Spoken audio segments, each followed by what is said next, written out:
Congress, July 4, 1776, the unanimous declaration of the 13 United States of America, when in the course of human events, it becomes necessary for one people to dissolve the political bands which have connected them with another, and to assume among the powers of the earth the separate and equal station to which the laws of nature and of nature's God entitle them.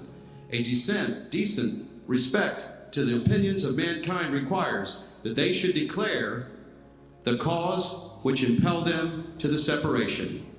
We hold these truths to be self-evident, that all men are created equal, that they are endowed by their Creator with certain unalienable rights, that among these are life, liberty, and the pursuit of happiness, that to secure these rights, governments are instituted among men, deriving their powers from the consent of the governed. That whenever any form of government becomes destructive of these ends, it is the right of the people to alter or to abolish it, and to institute new government, laying its foundation on such principles and organizing its power in such form as to them shall seem most likely to affect their safety and happiness. Prudence, indeed, will dictate that governments long established should not be changed for light and transient causes. And accordingly, all experience hath shewn that mankind are more disposed to suffer, while evils are sufferable, than to right themselves by abolishing the forms to which they are accustomed. But when a long train of abuses and usurpations, pursuing invariably the same object, evinces by design to reduce them under absolute despotism, it is their right, it is their duty to throw off such government and to provide new guards for their future security. Such has been the patient sufferance of these colonies, and such is now the necessity which constrains them to alter their former systems of government. The history of the present King of Great Britain is a history of repeated injuries and usurpations, all having in direct object the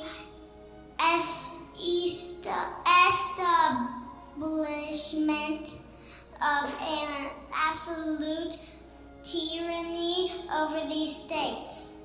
To provide this, let facts be submitted to a candid world. He has refused his assent to laws, the most wholesome and necessary for the public good.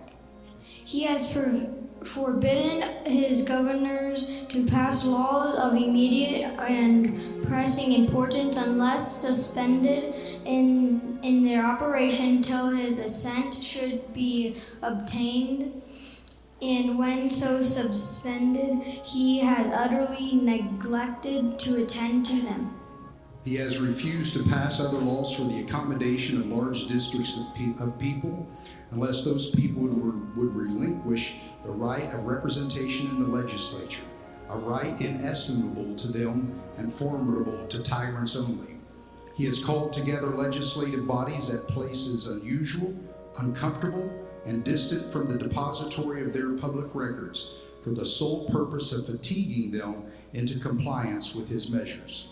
He has dissolved representative houses repeatedly, for opposing with manly firmness his invasions on the rights of the people. He has refused for a long time, after such dissolutions, to cause others to be elected, whereby the legislative powers, incapable of annihilation, have returned to the people at large for their exercise, the state remaining in the meantime exposed to all the dangers of the invasion from without and convulsions within. He has endeavored to prevent the population of these states, for that purpose obstructing the laws for naturalization of foreigners, refusing to pass others to encourage their migrations hither, and raising the conditions of new appropriations of lands. He has obstructed the administration of justice by refusing his assent to laws for establishing judiciary powers. He has made judges dependent on his will alone for the tenure of their offices and the amount and payment of their salaries. He has erected a multitude of new offices and sent hither swarms of officers to harass our people and eat out their substance. He is kept among us in times of peace, standing armies without the consent of our legislatures. He is effective to render the military independent of and superior to the civil power.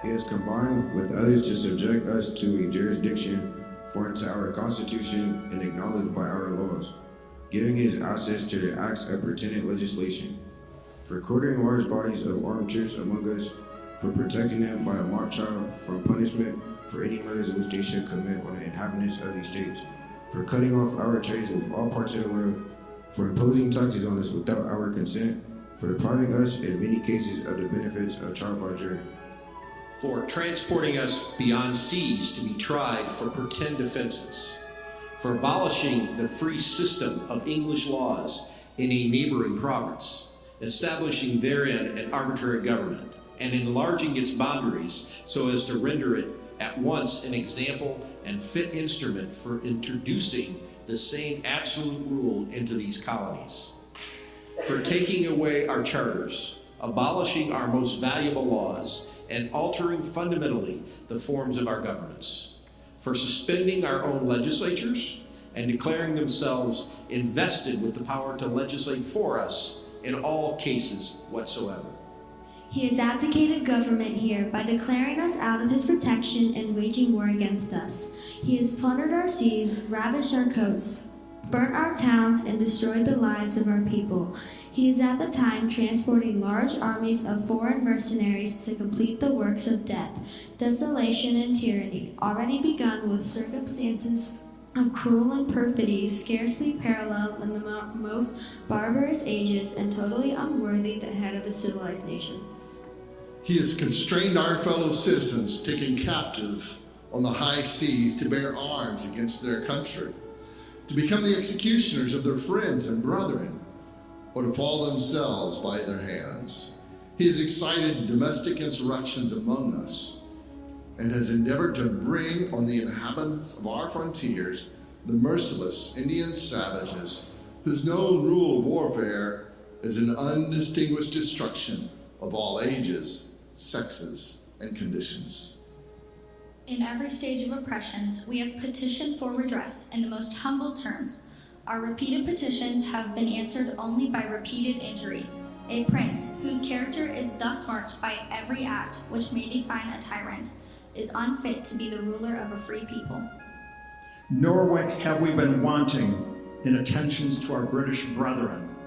We have warned them from time to time of attempts by their legislature to extend an unwarrantable jurisdiction over us. We have reminded them of the circumstances of our emigration and settlement here. We have appealed to their native justice and magnanimity, and we have conjured them by the ties of our common kindred to disavow these usurpations, which would inevitably interrupt our connections and correspondence. They too have been deaf to the voice of justice and of consanguinity. We must therefore acquiesce in the necessity which denounces our separation and hold them as we hold the rest of mankind, enemies in war and peace friends. We, therefore, the representatives of the United States of America and General Congress assembled, appealing to the Supreme Judge of the world for the rectitude of our intentions, do in the name and by authority of the good people of these colonies, solemnly publish and declare that these united colonies are, and of right, ought to be free and independent states. That they are absolved from any allegiance to the British Crown, and that all political connection between and the state of Britain, and it ought to be totally dissolved, and that as free and independent states, they have full power to levy war, conclude peace, contract alliances, establish commerce, and do all other acts and things which independent states may of right do. And for the support of this declaration, with a firm reliance on the protection of divine providence, we mutually pledge to each other our lives, our fortunes, and our sacred honor.